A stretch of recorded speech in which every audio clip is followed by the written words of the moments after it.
While winter weather refuses to go away, spring sports is still in full play. Welcome to Sportswire. I'm Will Catterley.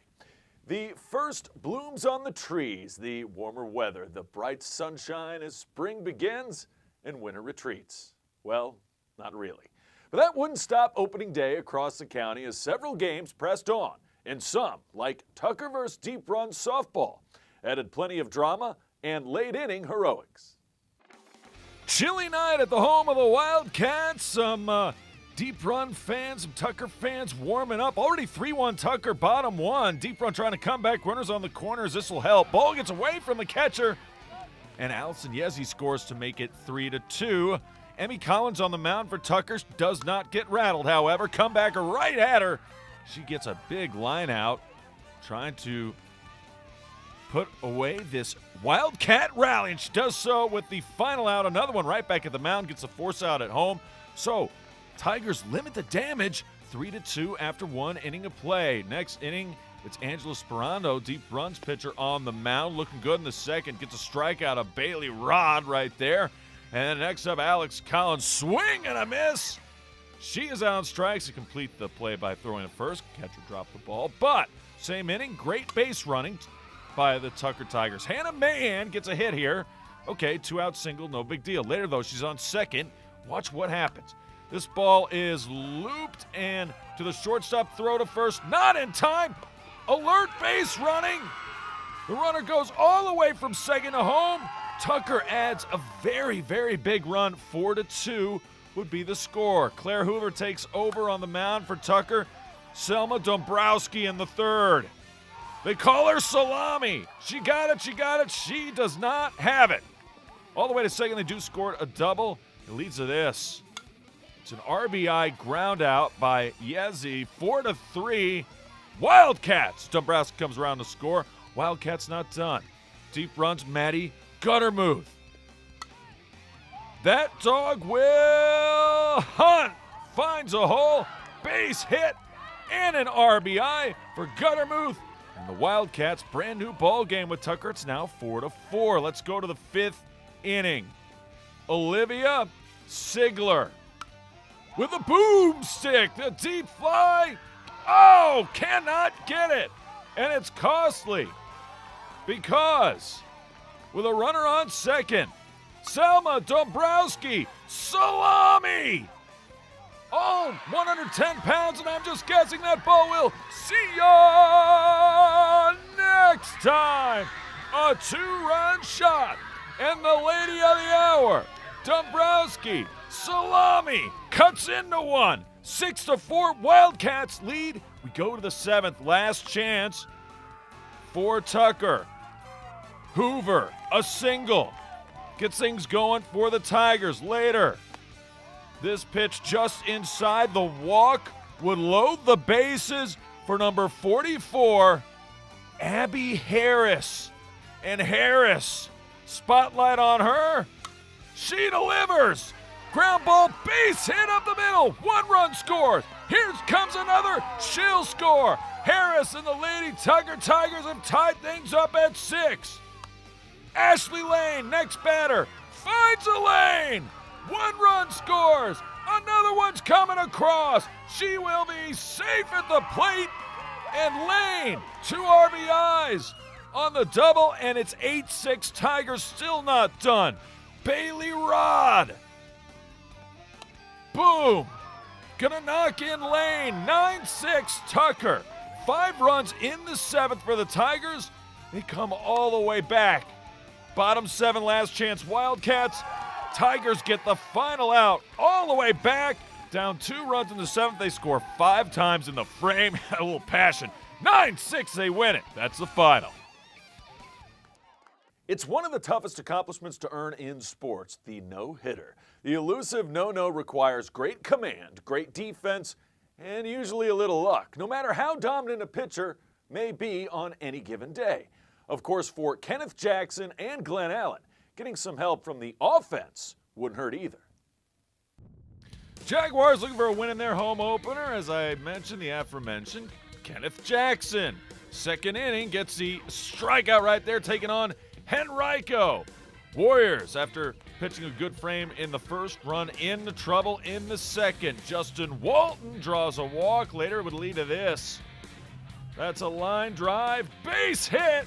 Runner comes around to score as Robert Spicer gonna speed on into second base, get himself an RBI, get Glenn Allen on the board, up 1-0.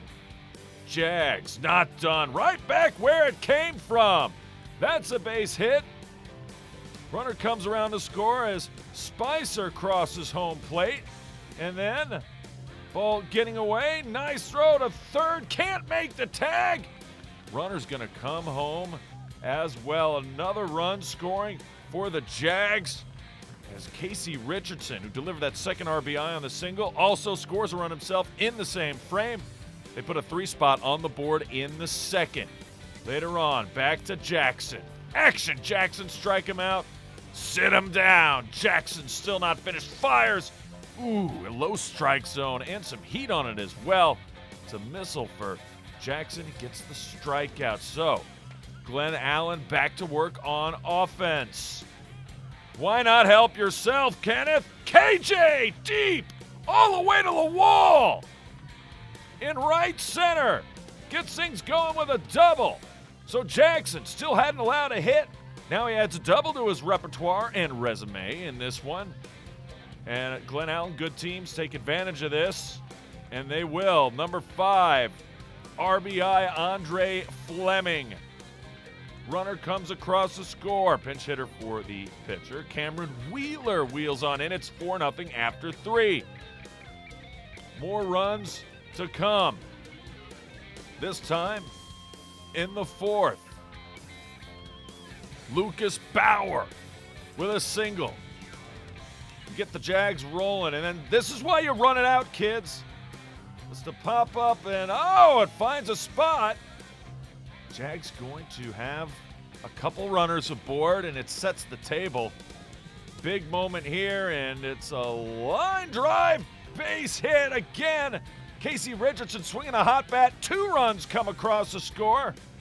Jags in command and in control in the 4th. Still batting. This is why you run it out at home. Lazy pop-up, I'm out, slams down the bat. I'm upset. Oh, wait a minute, he dropped the ball. So Kenneth Jackson, nothing can go wrong for him. He hits the pop-up that's dropped, run scores, and Jags will take advantage once again. Bases loaded right here. It's a walk to force in yet another run. All Glenn Allen at this point as Devin Flowers comes in to score. Yeah, I can play baseball too. It's an 8-0 score after 4 to the 5th. Little defense. Throwing to first, getting the out. Henrico does commit an error in this, so impossible to get a perfect game. But they get the defense to work for him, does Kenneth Jackson for the most part, and then Jackson. Ooh, Uncle Charlie, sit him down. He can't see that one coming. 5 innings of work for Jackson. They weren't 5 perfect frames, but he did not allow a hit. So, by run rule, Henrico can end this game in the 5th. This will help. Runner on. It's a base hit up the middle and an RBI. Keandre Shelton scores as number 10. Connor Hicks drives him in. He's going to be an important player for Glenn Allen going forward this season. This lineup can hit the baseball. They can field. And if Jackson can pitch like that, they're going to go places. Glenn Allen, they get the no-hitter, and the win, 10-0. You're fine. Well, she's been one of the most dominant soccer players in the region, so what could Lauren Bruns do this season? She and the Freeman Rebels travel to Glen Allen when we come back, plus opening night at Deep Run for baseball, how one Wildcat blew it wide open. Highlights are straight ahead.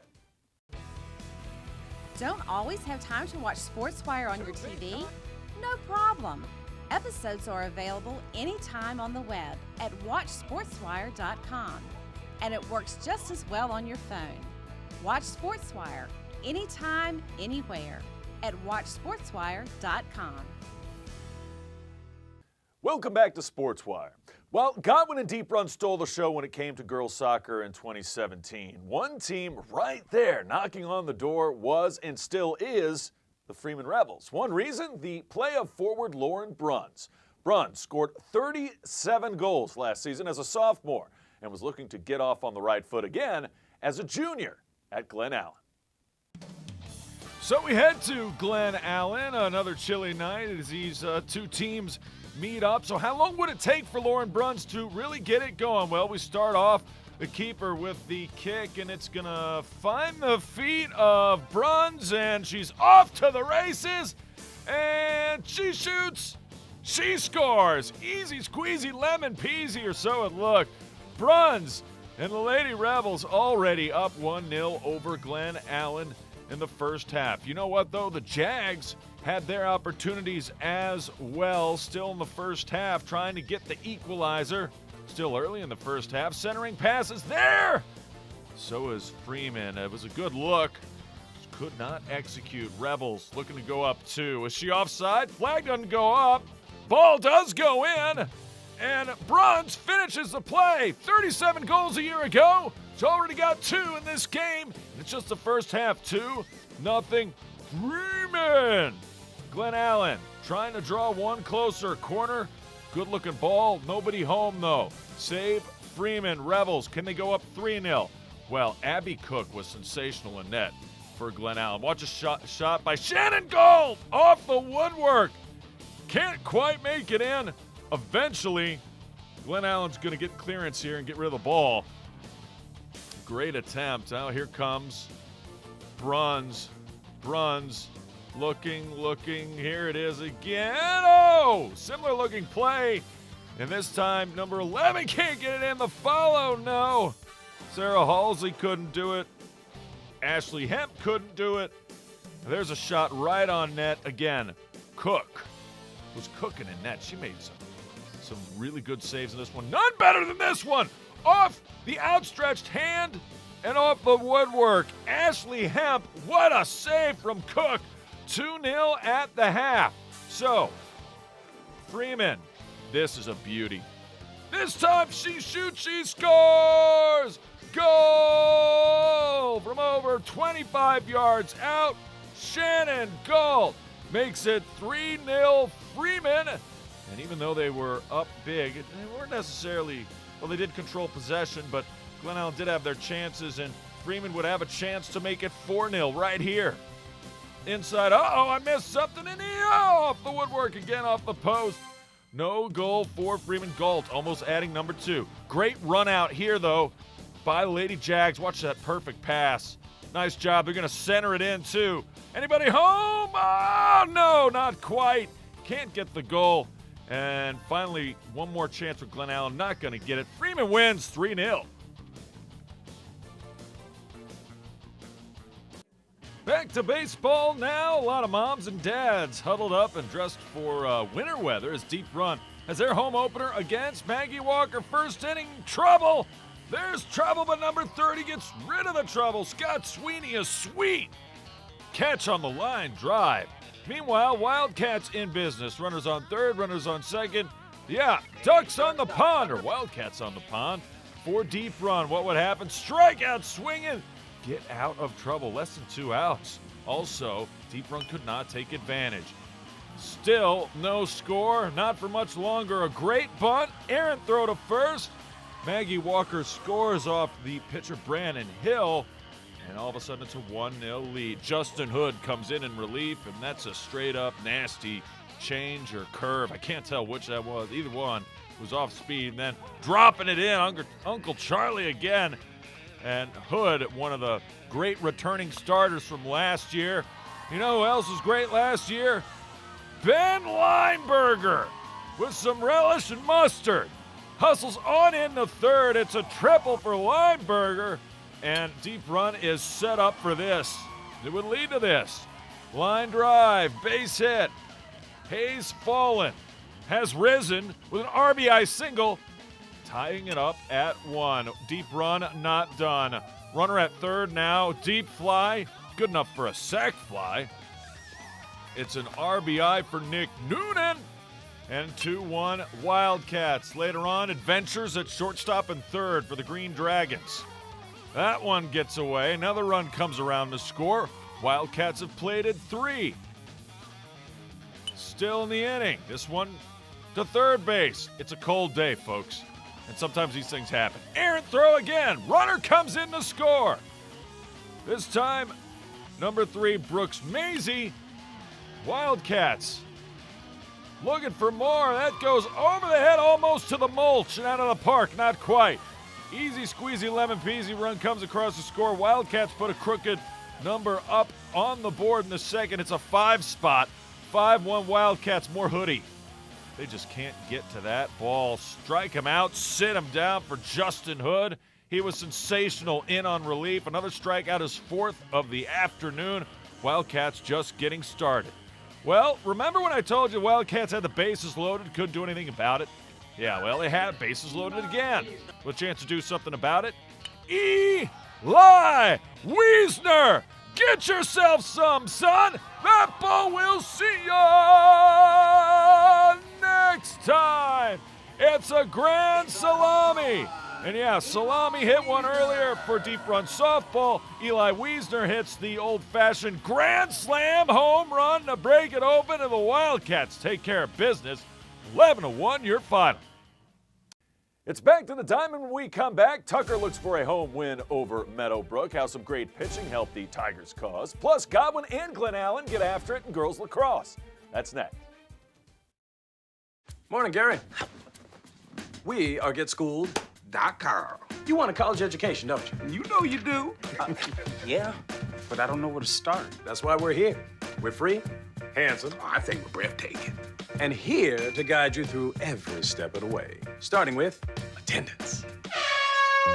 Gary, financial aid forms. Biology homework, G. I got this. Is that brand?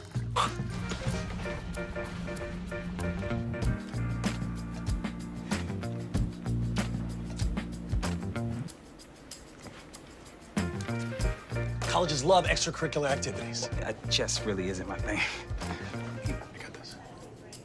Doesn't matter. Go ahead.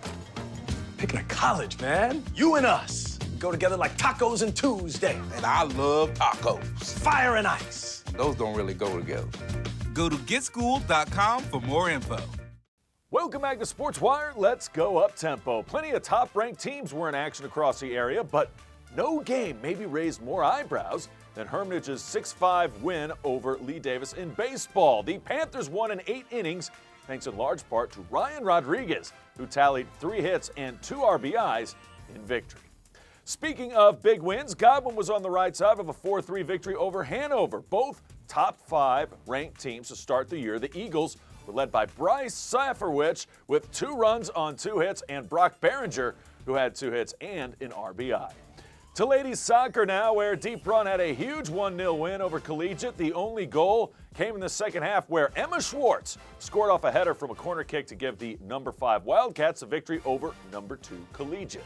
Speaking of ladies soccer, it should be a very competitive battle for the top spot this season. Deep Run lost 5 seniors, but do return an excellent attacking team with Lexi Long and Bailey Tran.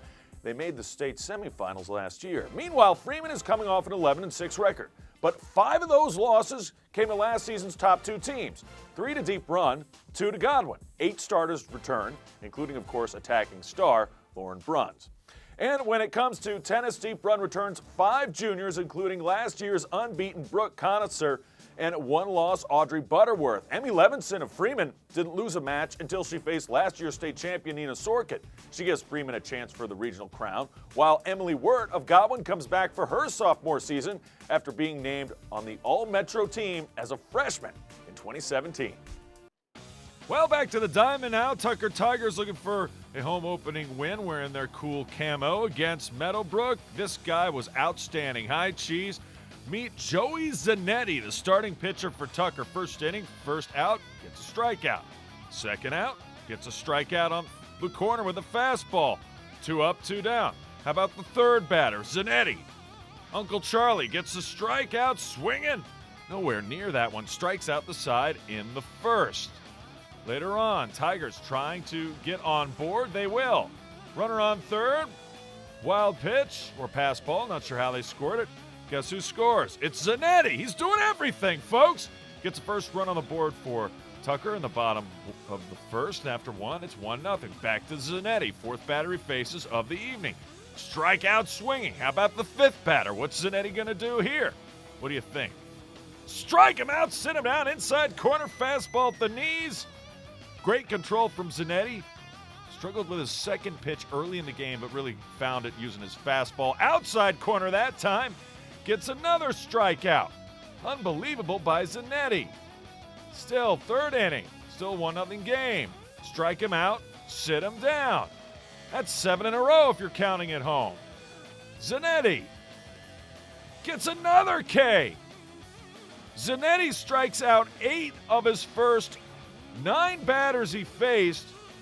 Overall, Zanetti, 4 innings, 10 strikeouts in this one.